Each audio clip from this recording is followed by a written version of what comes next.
हाँ जी, good morning students. तो अपना एक टॉपिक पेंडिंग हैगा कैपेसिटर का। इस टॉपिक को अंडरस्टैंड करने वास्ते जिहड़ा सब तो पहला मेरा लेक्चर सीगा कैपेसिटर ते some basic definitions on capacitor, उस लेक्चर को दोबारा जरूर देखियो, फिर मैंने टॉपिक चंगी तरह समझ आऊगा। क्योंकि उहदे विच आपां कुछ टर्म्स पढ़ियां सी, polar and non polar electrics, polarization, आ कुछ टर्म्स अपने इस टॉपिक यूज होंगे। तो ਆਪਾਂ पढ़िया हुआ भी एक पैरेलल प्लेट कैपेसिटर है, उसकी कैपेसिटी का फार्मूला आप ड्राइव किया हुआ है। जो पूरा मीडियम चाहे तो एयर कह दो या कुछ मीडियम विचाले प्लेट्स से एयर फिल की हुई है, तो कैपेसिटी का फार्मूला की C epsilon naught A by D. जे आप उन्होंने प्लेट से कोई मीडियम जिसका डायलैक्ट्रिक कांस्टेंट के है वो सब्स्टिट्यूट कर देते हैं, तो फिर की फार्मूला बन जाता है के epsilon naught A by D. हुण अपने को जो फार्मूला पर ड्राइव कर रहे हैं और टॉपिक है capacity of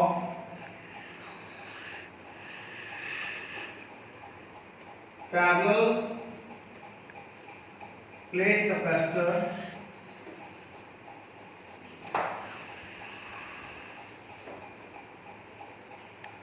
with first part, दो पार्ट है इस टॉपिक में, with dielectric slab, second part with conducting slab, second part की है conducting slab between the plates। पूरी न्यूमेरिकल एक टाइप भी है इस टॉपिक के बेस पे, या डेरिवेशन करना है। पैरेलल प्लेट कैपेसिटर दी कैपेसिटी ते की इफेक्ट होगा जे उदे प्लेट से विच आपां कोई डायलैक्ट्रिक या कंडक्टिंग स्लैब जिहदी thickness distance between the plates तो घट है रख दी। This is our next topic.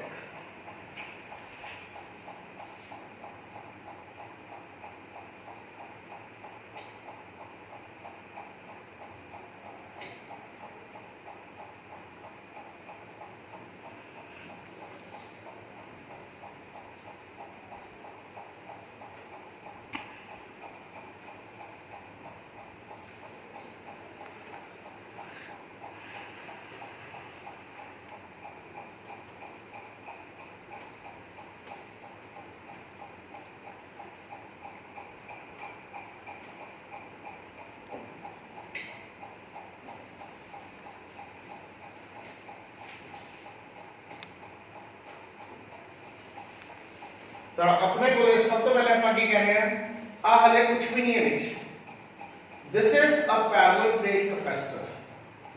Plate का एरिया की है ए,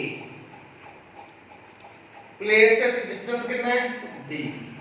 आ मान लो पॉजिटिव प्लेट है, आ नेगेटिव प्लेट है, तो इलेक्ट्रिक फील्ड कितना सेटअप हो गया E naught from left to right. जो प्लेट से विच कुछ भी नहीं है, आप कहता है एयर है या वैक्यूम है विचाले मीडियम, तो कैपेसिटी का फार्मूला की होता है ये आप ऑलरेडी ड्राइव किया हुआ है। Capacity of parallel plate capacitor with air between the plates having distance between the plates d and area plate A is C naught which is epsilon naught A by D। आप already drive कर चुके हैं। This is the formula when there is nothing between the plates। हुण आप की कह रहे हैं भी कैपेसिटर दी कैपेसिटी ते की फर्क पऊगा if we introduce first part। this is dielectric slab। आ एक डायलैक्ट्रिक स्लैब है, क्वार्ट्ज भी कह सकते हैं, जिन्हें तुम न्यूमेरिकल कहते हैं, डायलैक्ट्रिक लिखने की जगह कहते हैं। एक स्लैब है जिसकी कि क्वार्ट्ज की है, उसकी थिकनेस की है t। What is t? Thickness of dielectric slab. तो एक डायलैक्ट्रिक स्लैब जिसकी थिकनेस t है, इनु मैं आ कैपेसिटर दी प्लेट से विच रखता। तो हुण कैपेसिटी की फर्क होगा। Let now capacity is C. C is equal to Q by B. ਆ ਫਾਰਮੂਲਾ ਹੁੰਦਾ ਜਨਰਲ ਫਾਰਮੂਲਾ। ਹੁਣ ਤੁਹਾਨੂੰ ਮੈਂ ਕਿਹਾ ਸੀਗਾ ਫਸਟ ਟੌਪਿਕ ਜਿਹੜਾ ਮੈਂ ਬੇਸਿਕ ਡੈਫੀਨੇਸ਼ਨ ਦੱਸਿਆ ਸੀ ਕੈਪੈਸਿਟਰ ਦੀਆਂ, ਉਹ ਲੈਕਚਰ ਨੂੰ ਧਿਆਨ ਨਾਲ ਦੇਖੋਗੇ ਤਾਂ ਟੌਪਿਕ ਸੌਖਾ ਸਮਝ ਆ ਜਾਊਗਾ। ਜਦੋਂ ਮੈਂ ਡਾਇਲੈਕਟ੍ਰਿਕ ਸਲੈਬ ਰੱਖੂੰਗਾ ਤਾਂ ਇਸ ਕੈਪੈਸਿਟਰ ਦੇ ਇਲੈਕਟ੍ਰਿਕ ਫੀਲਡ ਕਰਕੇ ਕੀ ਹੋਊਗਾ, डायलैक्ट्रिक पोलराइजेशन मींस ਇਹਦੇ पॉजिटिव ने ਇਹਦੇ इलेक्ट्रॉन ਨੂੰ ਆਪਦੇ ਉੱਤੇ ਅਟਰੈਕਟ ਕਰ ਲੈਣਾ ਹੈ, ਇਹਦੇ 네ਗੇਟਿਵ ਨੇ ਇਹਦੇ प्रोटॉन ਨੂੰ ਆਪਦੇ ਉੱਤੇ ਅਟਰੈਕਟ ਕਰ ਲੈਣਾ ਹੈ, ਜਿਹਦੇ ਕਰਕੇ ਇਹਦੇ ਅੰਦਰ electric field right to left setup ਹੋ ਜਾਊਗਾ। ਉਹਨੂੰ ਆਪਾਂ ਕਹਿੰਦੇ ਸੀਗੇ induced electric field EI। Means इथे देखो हूं dielectric slab, this is under the action of two electric field. कल स्लैब पे दो इलेक्ट्रिक फील्ड लग रहे हैं, E naught left to right, EI what's induced electric field right to left. तो ऑलरेडी मैंने तो दसा भी है इससे फिर नेट इलेक्ट्रिक फील्ड आ जाएगा E नॉट माइनस EI, क्योंकि यार दोनों वेक्टर अपोजिट है तो सबट्रैक्ट करेंगे। E ਨੂੰ ਆਪਾਂ ਕੀ ਕਹਿੰਦੇ ਸੀਗੇ, ਰਿਡਿਊਸਡ ਇਲੈਕਟ੍ਰਿਕ ਫੀਲਡ। मींस ਇਸ ਸਲੈਬ ਤੇ ਜਿਹੜਾ ਇਲੈਕਟ੍ਰਿਕ ਫੀਲਡ ਨੈਟ ਲੱਗ ਰਿਹਾ ਹੈ ਉਹ ਕੀ ਹੈ, E ਹੈ। ਆ E ਇਲੈਕਟ੍ਰਿਕ ਫੀਲਡ ਕਿੰਨੀ ਥਿਕਨੈਸ ਤੇ ਲੱਗ ਰਿਹਾ ਹੈ, T ਤੇ E ਨੋਟ ਦਾ ਇਫੈਕਟ ਕਿੰਨੀ ਥਿਕਨੈਸ ਤੇ ਰਹਿ ਗਿਆ, ਇਸ ਤੇ। ਆ ਥਿਕਨੈਸ ਕਿੰਨੀ ਹੈ, पूरी जो आ सबट्रैक्ट कर दो मींस D - D। ਤਾਂ ਇਸ ਚੀਜ਼ ਨੂੰ ਆਪਾਂ ਯੂਜ਼ ਕਰਦੇ ਹੋਏ ਆ ਫਾਰਮੂਲੇ ਨੂੰ ਆਪਾਂ ਲਿਖਦੇ ਹਾਂ Q। what is V, potential difference। so potential difference ਆਪਾਂ in terms of electric field लिख रहे हैं। E naught electric field इस थिकनेस से तो फॉर्मूला क्या बन गया, E naught थिकनेस कितना होगी, D - D। यह इलेक्ट्रिक फील्ड कितने थिकनेस से, T थे, बस E into T। Main step है इस क्वेश्चन का, क्योंकि इलेक्ट्रिक फील्ड पोटेंशियल ग्रेडियंट में इम्प्रूव होता है। पोटेंशियल में खोलोगे इलेक्ट्रिक फील्ड को डिस्कस अदर पढ़ेंगे अपन टोटल पोटेंशियल रखता इस चीज को ध्यान देखो, समझ आ गई कि नहीं। Now next C Q E naught मैं कॉमन करता D minus T plus E over E naught into T लिख सकते हैं। तो उसी तरह फर्स्ट लेक्चर में तो मेरी डेफिनेशन दसी सी E naught applied electric field, E reduced electric field। इन दोनों के रेशियो को अपन की लिख देंगे सर थे K किसी डाइलेक्ट्रिक कांस्टेंट। तो E over E naught की बन गया 1 over K, इतने पर जाएंगे Q E naught D minus T plus T over K। further Q E naught ਨੂੰ ਆਪਾਂ सिग्मा वर्ग epsilon naught ऑलरेडी ਤੁਹਾਨੂੰ ਦੱਸਿਆ ਹੋਇਆ ਹੈ, ਗੌਸ ਲਾਅ ਸ਼ੁਰੂ ਪ੍ਰੂਵ ਕੀਤਾ ਸੀਗਾ। what is sigma,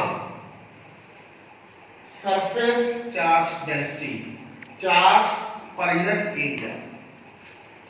तो सिग्मा ਦੀ वैल्यू ਭਰਾਂਗੇ ਆਪਾਂ Q by A।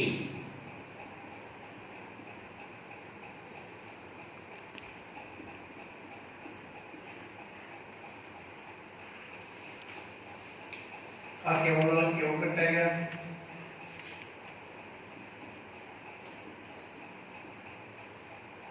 D minus D plus D over T।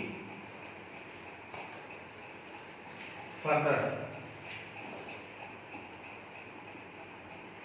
जे मैं डी कॉमन करना 1 minus T over D plus T over के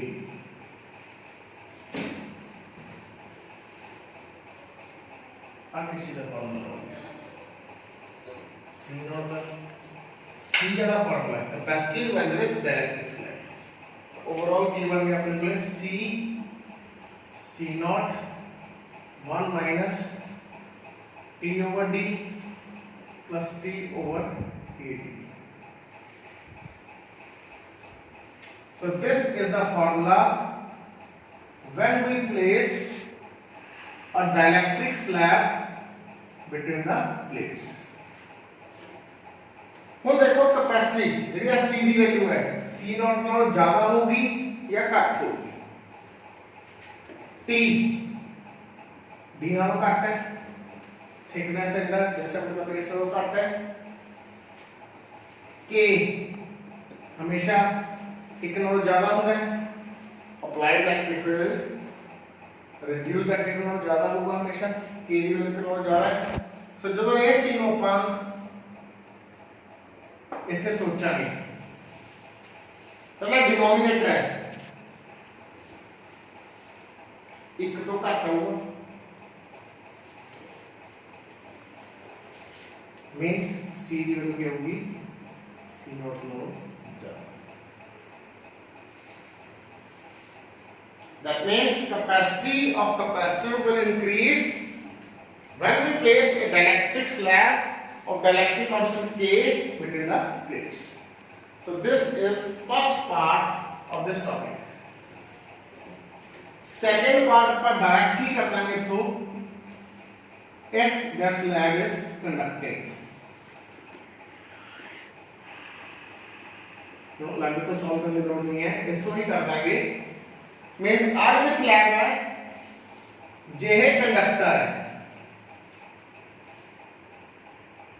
कंडक्टर वास्ते जो डायलेक्ट्रिक कांस्टेंट होता है कि ओदी वैल्यू होती है इनफाइनाइट तो conducting slab dielectric constant is infinite के दी वैल्यू की होती है इनफाइनाइट मैं जो तुमको कहता instead of quartz if the slab is of copper कोई कंडक्टर का नाम लिखता फिर कैपेसिटी में की फर्क होगा कुछ नहीं करना तुझे फार्मूला को ड्राइव करना है k की वैल्यू से इनफिनिटी पर anything divide by infinity is 0 तो आपने कहा मेथड डिसअपीयर होगी तो कैपेसिटी में c डैश लिखता c not 1 minus t by d again t is less than d c dash is greater than c not तो चाहे कंडक्टिंग स्लैब होवे चाहे डाइलेक्ट्रिक स्लैब होवे कंडक्टिंग स्लैब वास्ते आप फॉर्मूला याद रखना है डाइलेक्ट्रिक स्लैब वास्ते आप फॉर्मूला याद रखना है means in both the cases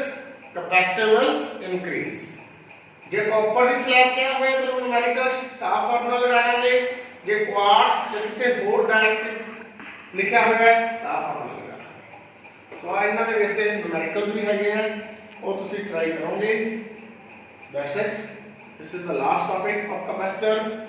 इस तो पहला वाइंडिंग ग्राफ जनरेटर ਹੁੰਦਾ ਸੀ टॉपिक ਤੁਹਾਡੇ ਸਿਲੇਬਸ ਹੁਣ ਪਿਛਲੇ 2 ਸਾਲਾਂ ਤੋਂ ਕੱਢਿਆ ਜਾ ਚੁੱਕਿਆ ਹੈ सो this was the last topic ਤਾਂ ਕੁਝ numerical ਦੇ ਵਾਸਤੇ ਫਾਰਮੂਲੇ ਕੁਝ ਸ਼ਾਰਟਕਟਸ ਮੈਂ ਤੁਹਾਨੂੰ ਰੈਗੂਲਰ ਕਲਾਸ ਚ ਦੱਸੂਗਾ ਵੀ ਉਹਨਾਂ ਦੇ ਵੈਸੇ ਕੁਐਸਚਨਸ ਕਿਵੇਂ ਕਰਨੇ ਹੈ ਤਾਂ ਆਪਣਾ ਥਿਊਰੀ ਇੱਕ ਵਾਰ ਫਸਟ ਚੈਪਟਰ ਦੀ ਖਤਮ ਹੋ ਗਈ ਥੈਂਕ ਯੂ